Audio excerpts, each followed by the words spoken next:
कैसे हैं आप सभी। उम्मीद है आप सभी अच्छे होंगे और आपकी दुआओं से मैं भी अच्छा हूं। दोस्तों, डीएलएड प्रथम सेमेस्टर का आप लोगों का पेपर चल रहा है और आज आप लोगों का प्रथम जो प्रश्न पत्र हुआ है बाल विकास, उसके पेपर के सोल्यूशन को मैं आज आप लोगों को कराने वाला हूं। तो दोस्तों, शुरू करने से पहले चैनल पर नए होइएगा चैनल को जरूर सब्सक्राइब करिएगा। वीडियो यदि दोस्तों आप लोगों को पसंद आएगी तो वीडियो को लाइक और शेयर जरूर करिएगा। चलिए दोस्तों, हम लोग शुरू करते हैं। पहला जो आप लोगों का दोस्तों आज प्रश्न पूछा गया कि बाल विकास के अंतर्गत निम्नलिखित आयु वर्ग है। तो दोस्तों, बाल विकास के अंतर्गत आप लोगों को सभी जानते हैं कि 0 से आप लोगों का कितना आएगा, 18 वर्ष आप लोगों का हो जाएगा। चलिए दोस्तों, अगला क्वेश्चन से आप लोगों का कि बुद्धि का विकास लगभग पूर्ण हो जाता है दोस्तों। तो बुद्धि का अधिकतम जो विकास होना रहता है दोस्तों आप लोग किशोरावस्था में हो जाता है। तो लगभग आप लोगों का माना जाएगा कि बुद्धि का विकास लगभग पूर्ण कहाँ हो जाता है, किशोरावस्था में दोस्तों। अगला आप लोगों का है कि नवजात शिशु में हड्डियों की संख्या कितनी होती है दोस्तों। तो नवजात शिशु में हड्डियों की संख्या आप लोगों का 270 होता है दोस्तों। कितना होता है आप लोगों का, 270 होता है। अगला है कि सीखने को प्रभावित करने वाला सबसे महत्वपूर्ण कारक है दोस्तों। तो उसकी रुचि हो जाएगी दोस्तों। जितना ही ज़्यादा कोई व्यक्ति किसी चीज़ में रुचि लेगा दोस्तों, उतना ही ज़्यादा वो क्या करेगा, कोई चीज़ सीखेगा। जैसे कोई भी चीज़, जैसे हमको फिल्म है, गाना है, उसमें हमारी क्या होती है दोस्तों, बहुत ही ज़्यादा रुचि होती है, इसलिए वो चीज़ें हमें बहुत जल्दी क्या हो जाती हैं, याद हो जाती हैं। तो इस तरीके से आप लोगों का रुचि हो जाएगा। अगला क्वेश्चन है दोस्तों आप लोगों का, सीखने की सही परिभाषा है। क्या है, सीखने की सही परिभाषा है आदेशों का पालन करना, रटना, दूसरों के साथ काम करना, या अनुभव और प्रशिक्षण द्वारा व्यवहार में परिवर्तन। जो दोस्तों आप लोगों का कौन सा हो जाएगा, तीसरा जो आप लोगों का राइट आंसर हो जाएगा। प्रयत्न एवं भूल का सिद्धांत थॉर्नडाइक ने दिया था दोस्तों। किसने दिया था आपका, थॉर्नडाइक ने दिया था दोस्तों। बालक के नैतिक विकास का तात्पर्य है उसका शारीरिक विकास, धार्मिक विकास, चारित्रिक विकास। तो उसका हो जाएगा दोस्तों सामाजिक विकास। पहला ही हो जाएगा आप लोगों का उसका सामाजिक विकास दोस्तों। अगला है दोस्तों आप लोगों का कि निम्न में से कौन सा प्रकार मनोवैज्ञानिक है दोस्तों। इसमें से कौन सा विकास जो है मनोवैज्ञानिक है। तो आई थिंक मेरे अनुसार दोस्तों आप लोगों का बहिर्मुखी हो जाना चाहिए, इसका राइट आंसर होना चाहिए, क्योंकि ये आपको बाल विकास के अंतर्गत आप लोगों का आता है। तो बहिर्मुखी आपका होना चाहिए दोस्तों। चलिए अगला आप बढ़ते हैं कि आत्म केंद्रित व्यक्ति का व्यक्तित्व होता है दोस्तों।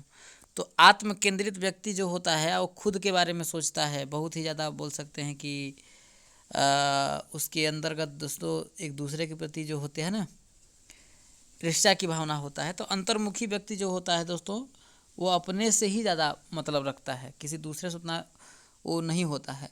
लेकिन ये बहुत अच्छे होते हैं। तो आप लोगों का आई थिंक मेरे अनुसार दोस्तों अंतर्मुखी होना चाहिए। आप लोग बताइएगा दोस्तों आप लोगों का क्या राइट आंसर हो सकता है, लेकिन इसका राइट आंसर आपका अंतर्मुखी होना चाहिए। अगला है दोस्तों कि चिंतन के साधनों में एक है। क्या दोस्तों, कि चिंतन के साधनों में एक है। तो क्या दोस्तों, गुणों का विश्लेषण। क्या दोस्तों, गुणों का विश्लेषण आप लोगों के चिंतन के साधनों में से एक है दोस्तों। अगला है कि बालक में अभिप्रेरणा उत्पन्न करने का प्रमुख स्रोत है उद्दीपक, आवश्यकता, रुचि या उपरोक्त सभी। तो इसका आप लोगों का राइट आंसर जाना चाहिए दोस्तों उपरोक्त सभी पर। चलिए आगे बढ़ते हैं। अगला क्वेश्चन है दोस्तों, स्मृति एक आदर्श पुनरावृत्ति है, यह कथन किसका है दोस्तों। तो यह आप लोगों का स्काउट का है। किसका दोस्तों, ये आप लोगों का स्काउट का कथन है। अगला आप लोगों का सृजनात्मकता बालक की विशेषता है कि वह संवेदनशील होता है, परिहास प्रिय होता है, जिज्ञासु होता है, या उपरोक्त सभी। तो इसका दोस्तों आप लोगों का राइट आंसर उपरोक्त सभी होना चाहिए। राइट आंसर आप लोगों का चौथा हो जाएगा। संवेग का प्रकार नहीं है दोस्तों। तो क्रोध, भय, प्रेम, ये सभी दोस्तों संवेग के अंतर्गत आते हैं। लेकिन दोस्तों आप लोगों का जो ध्यान है वो उसके अंतर्गत आप लोगों का नहीं आता है। तो राइट आंसर आप लोगों का तीसरा हो जाएगा। अगला है दोस्तों, फ्रायड के अनुसार आक्रामकता का कारण है दोस्तों उच्च अधिगम, जिज्ञासा, उपलब्धि प्रेरक, या उद्वेलन। तो आई थिंक मेरे दोस्तों राइट जो इसका आंसर होना चाहिए उद्वेलन होना चाहिए। क्या दोस्तों, उद्वेलन। ठीक है। चलिए दोस्तों, अगला क्वेश्चन है आप लोगों का अति लघुत्तरी बहुविकल्पी में आप लोगों के कितने सही हुए हैं दोस्तों, कमेंट करके आप सभी जरूर बताइएगा। अति लघुत्तरी का पहला प्रश्न आप लोगों का जो 16वां है, शिक्षक को बाल विकास का ज्ञान क्यों आवश्यक है? 2 कारण आप लोगों से पूछा है दोस्तों। अब दोस्तों बाल विकास का जो ज्ञान, हम अगर बात बोलें, देखिए इसको आप लोग अपनी भाषा में लिख सकते थे कि बाल विकास का ज्ञान रखने वाला जो शिक्षक होता है दोस्तों, अपने कक्षा के जो बालक होते हैं दोस्तों, उनकी मानसिक स्तर को क्या कर सकता है दोस्तों, क्या करता है, सरलता से जान सकता है दोस्तों। अगर वो मानसिक स्तर को सरलता से अगर जान जाएगा दोस्तों, तो उसके आधार पर ही शिक्षण विधियाँ और शिक्षण अधिगम सामग्री का वो प्रयोग करेगा। तो ये सभी दोस्तों इसके कारण है, आप लोग लिख सकते थे। शैशवावस्था की प्रमुख विशेषताएं क्या है दोस्तों? तो पहला तो आप लोग बोल सकते हैं शारीरिक विकास में तीव्रता, दूसरा आप बोल सकते थे कि सीखने में तीव्रता, मानसिक क्रियाओं में तीव्रता। तो ये सभी इसके कारण दोस्तों लिख सकते हैं। किशोरावस्था का क्या तात्पर्य है दोस्तों? तो किशोरावस्था का जो दोस्तों तात्पर्य बोलें दोस्तों, तो ये बोल सकते हैं दोस्तों कि किशोरावस्था का मतलब होता है दोस्तों कि मनुष्य के जीवन काल का उसे बोलते हैं दोस्तों बसंत काल माना जाता है दोस्तों। यह 12 से आप लोगों का 19 वर्ष तक चलता है दोस्तों। और इस अवस्था में जो इस काल में दोस्तों सभी प्रकार जैसे मानसिक शक्तियाँ जो विकास का हो है दोस्तों, वो सभी हो जाता है। भावों के विकास के साथ साथ दोस्तों बालक की कल्पना का भी विकास हो जाता है। तो ये आप लोगों के इसके अंतर्गत आप लोग आ सकते हैं दोस्तों। व्यक्ति जो होता है आप लोगों को पूर्णता को धीरे धीरे प्राप्त करता है दोस्तों। अगला क्या है दोस्तों आप लोगों का, समायोजन क्या है दोस्तों?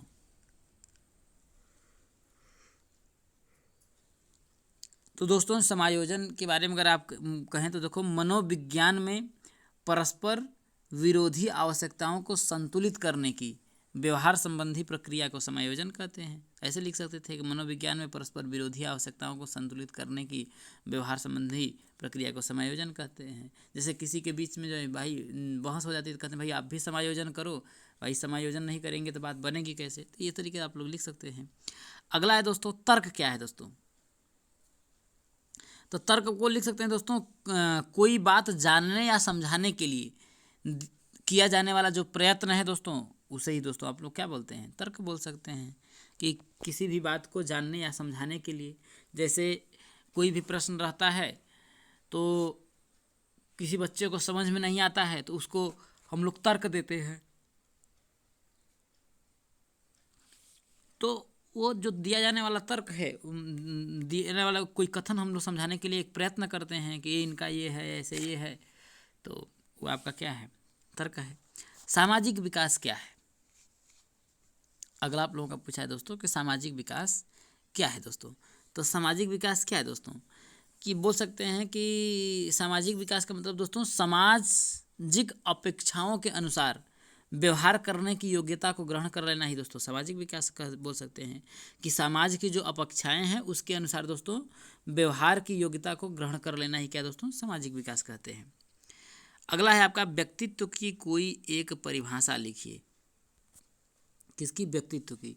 तो दोस्तों वाटसन के अनुसार दोस्तों हम जो खुद करते हैं वही जो व्यक्तित्व है। हम लोग जो दोस्तों कुछ करते हैं वही व्यक्तित्व है। और मन ने कहा था दोस्तों कि व्यक्तित्व एक व्यक्ति के गठन, व्यवहार के तरीकों, सूचियों, दृष्टिकोण, क्षमताओं और तरीकों का सबसे विशिष्ट संगठन है दोस्तों। ये आप लिख सकते थे। आवाज़ में भारीपन किस अवस्था में आता है दोस्तों? तो आप लोगों का किशोरावस्था में। कौन सा? किशोरावस्था में आता है।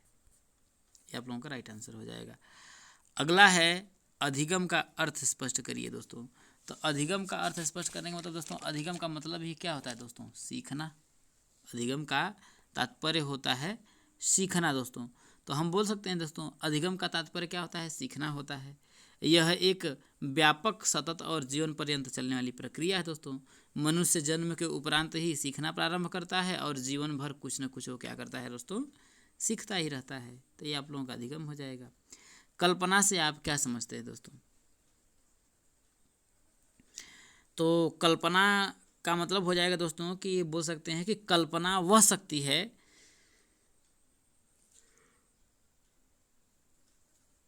जिसके द्वारा हम प्रतिमाओं का नए प्रकार से प्रयोग करते हैं। बोल सकते हैं कि कल्पना वह शक्ति है जिसके द्वारा हम अपने प्रतिमाओं का नए प्रकार से प्रयोग करते हैं। यह हमको दोस्तों अपने पिछले अनुभव को किसी ऐसे वस्तु का निर्माण करने में सहायता देती है जो पहले कभी नहीं हुई थी। तो इसके बारे में आप लोग लिख सकते हैं दोस्तों। रुचि के भेद बताइए दोस्तों। तो रुचि दो प्रकार की होती है, एक जन्मजात होती है, एक अर्जित होती है दोस्तों। या फिर रुचि के बारे में बोल सकते हैं दोस्तों कि रुचि वह अनुप्रेरक शक्ति है जो हमें किसी व्यक्ति या वस्तु या क्रिया की ओर ध्यान के लिए क्या करती है, बाध्य करती है। बुद्धि परीक्षण कितने प्रकार का होता है दोस्तों? तो 3 प्रकार का। एक व्यक्तित्व बुद्धि परीक्षण होता है, एक सामूहिक बुद्धि परीक्षण होता है, एक क्रियात्मक बुद्धि परीक्षण होता है। अमूर्त व्यक्ति से क्या समझते हैं, अगला आप लोगों का पूछा है दोस्तों। तो बोल सकते हैं दोस्तों कि ऐसी मानसिक क्षमता जिसके सहारे व्यक्ति शाब्दिक तथा गणितीय संकेतों व चिन्हों को आसानी से समझ पाता है। क्या दोस्तों? कि ऐसी मानसिक क्षमता जिसके सहारे व्यक्ति शाब्दिक तथा गणितीय संकेतों व चिन्हों को आसानी से समझ पाता है व उसकी व्याख्या कर पाता है। ऐसे व्यक्ति जिनमें दोस्तों अमूर्त बुद्धि होती है दोस्तों, वो क्या होते हैं, सफल कलाकार होते हैं, पेंटर होते हैं या गणितज्ञ हो सकते हैं दोस्तों। अगला है दोस्तों कि शारीरिक विकास का अध्ययन क्यों जरूरी है। 2 कारण बताइए दोस्तों। तो क्यों जरूरी है दोस्तों? तो बोल सकते हैं ना दोस्तों, शारीरिक विकास की प्रक्रिया में दोस्तों एक बहुत महत्वपूर्ण योगदान है दोस्तों। कोई बालक की आयु वर्ग के अनुसार शारीरिक विकास को प्राप्त नहीं कर रहा है। भाई आयु वर्ग बहुत 8 साल का हो गया लेकिन उसका शारीरिक विकास उस 8 साल का नहीं हुआ है दोस्तों। तो इसका जो ज्ञान रखने वाला जो शिक्षक होता है दोस्तों, उसको पहचान लेगा और उसके अपूर्ण जो शारीरिक विकास है कारणों का पता लगाकर दोस्तों उसको समाधान प्रस्तुत करने का कोशिश करेगा। तो यही आप लोग अपने भाषा में इसको लिख सकते थे। थियोरेटिकली था, आप लोग अपने भाषा में लिख सकते थे। बाल्यावस्था की दोस्तों 2 विशेषताएं पूछ रहा है। पहला तो दोस्तों प्रबल जिज्ञासा प्रवृत्ति हो जाएगा। दूसरा संवेगों पर दोस्तों नियंत्रण होता है। आत्मनिर्भरता की भावना होती है। मानसिक योग्यताओं का विकास होता है। शारीरिक एवं मानसिक विकास में स्थिरता होती है। प्रबल जिज्ञासा की प्रवृत्ति होती है। तो जो इसके बारे में आप लोग लिख सकते थे। अब आगे दोस्तों आप लोगों का लघुत्तरी प्रश्न था जो मैं आप लोगों को दिखा देता हूँ। अधिगम की विशेषताएं लिखिए। सीखने की प्रभावशाली विधियाँ कौन कौन सी हैं उसे आप लोगों को पूछ रहा था। किशोरावस्था बड़े संघर्ष, तनाव, तूफान तथा विरोधकाल की अवस्था। यह कथन किसने विवेचना की दोस्तों? स्टैनले हॉल ने बताया था। बाल विकास की आवश्यकता एवं महत्व पर प्रकाश डालिए। किशोरों की व्यवहार संबंधी समस्याओं का संक्षेप में उल्लेख करिए। चिंतन का शिक्षा में क्या महत्व है आप लोग लिखना था। मानसिक विकास के विभिन्न पक्षों के नाम लिखिए। बुद्धि से आप क्या समझते हैं, इसका मापन किस प्रकार किया था? तो बुद्धि का भाई मापन, बुद्धि के बारे में बीने ने भी बताया था दोस्तों। तो आप लोग लिख सकते हैं। व्यक्तित्व मापन की कौन कौन सी विधियाँ हैं, किसी एक विधि का वर्णन कीजिए। वंशानुक्रम के नियमों का वर्णन करिए। तो ये आप लोगों के प्रश्न थे। उम्मीद है दोस्तों वीडियो आप लोगों को पसंद आई होगी। चैनल पर यदि आप हमारे नए होइएगा चैनल को जरूर सब्सक्राइब करिएगा। वीडियो दोस्तों जितना ज़्यादा हो सके अपने दोस्तों के साथ शेयर करिएगा। और शाम को आप लोगों का पेपर आउट वीडियो फिर आएगी, वहाँ से आप लोगों को बहुत कुछ दोस्तों देखने को मिलेगा। तो उम्मीद है अगर आप चैनल पर नए होंगे सब्सक्राइब जरूर करिए। आज के लिए दोस्तों इतना ही, मिलेंगे अगले वीडियो में। तब तक के लिए जय हिंद।